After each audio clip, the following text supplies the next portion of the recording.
Well, really, it kind of stemmed from originally Charlene just wanted to um, just to make a documentary about love, and just to kind of collect people's stories and views on the subject and everything. And so she asked me to help her out. We started working on it, and it quickly came out that one of her motivations for doing this is that she didn't believe in love, and so I thought that was kind of important, and I also I thought she should be on camera just because she's sort of a natural performer and everything.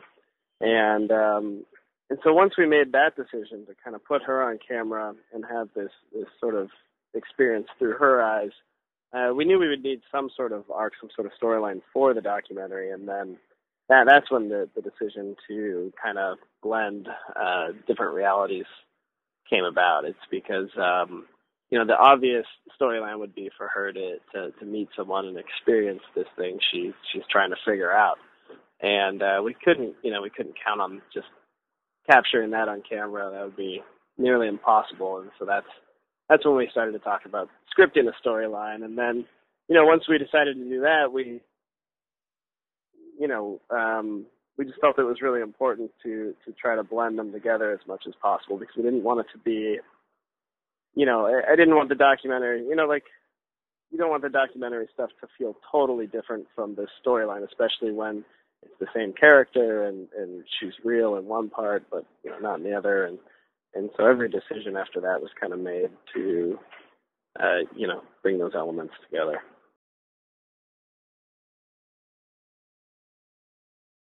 I think it's about where we anticipated. Like, I think going into it, we assumed it would be about half and half. And that's really pretty close to what it ended up being. Maybe it's just because we always intended it that we forced ourselves to do that. I'm not sure. But there was definitely at one point, we had cut together just the storyline stuff, and it was about 3 hours. And now it's like 45 minutes. So, there was definitely an abundance of options and footage, but at a certain point, we edited for about 6 months, and definitely at a certain point, things just start to feel right, and this is what we ended up with.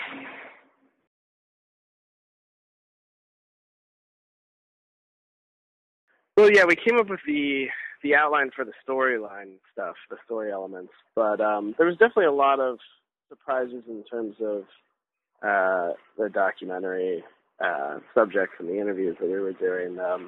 Some things were spontaneous. Some of them didn't end up in the movie, but like the bikers was pretty spontaneous. That was something Charlene really wanted to interview a biker for the movie, and we set up an interview, and the guy never showed up. And then a couple weeks later, we were in Oklahoma City and just happened to be staying across from this biker bar, and so the two of us just went over there and luckily made friends pretty quickly, and then came back the next day with the cameras. So that was a nice surprise. But I think I will say, though, even though we had a really structured outline, we were trying to avoid sort of typical movie conflicts and stuff, because we wanted it to feel as natural and realistic as possible. But one thing we noticed when we got to the editing room was that the presence of the cameras in the movie and the effect that had on the relationship became a much more obvious conflict, like to go down that path, and so that became a bigger part of the film than intended.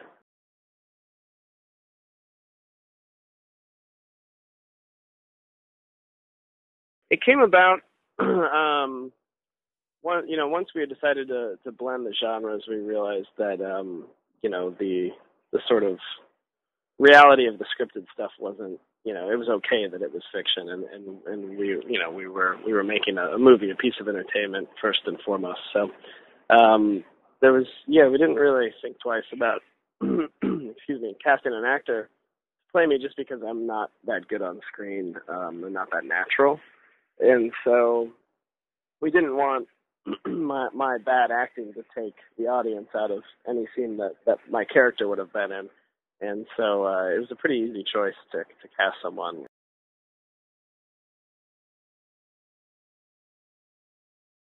Oh yeah, we definitely did have fun with it when we were shooting. Like, at certain times, I mean, we really made a character out of him. We kind of had sort of a lot of fun with that idea of this director character, this sort of pretentious, maybe in over his head guy. Most of that stuff didn't end up in the film just because the tone didn't match, but, we definitely created a character. It's not too similar to me and not too similar to Jake. Ultimately on screen, it's probably somewhere in between what the two of us are really like. But yeah, not too similar, I guess.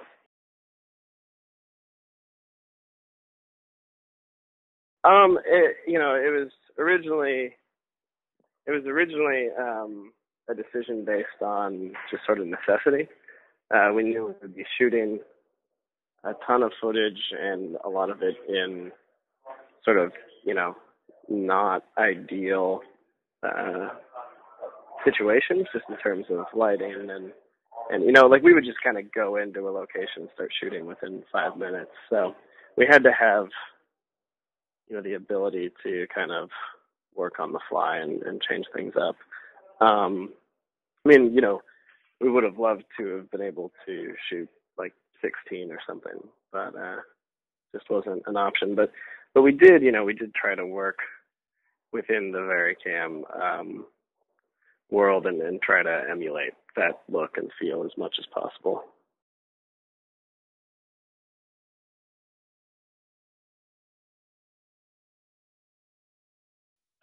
In the documentary stuff, I tended to kind of stay out of it as much as possible. And in the sort of loosely scripted, improvised stuff, I mean, that definitely what we would do basically is we had an outline, that we were working off of, but sometimes it was really detailed, and other times it was one line. And we would just kind of get together before we shot and break the scene down, sort of what information we needed and what the beats of it were, and kind of talk that out in detail, but then let the actors figure out through improvisation like the most natural way to accomplish those goals. And that was just a decision sort of made to keep things as fresh and natural as the real documentary footage.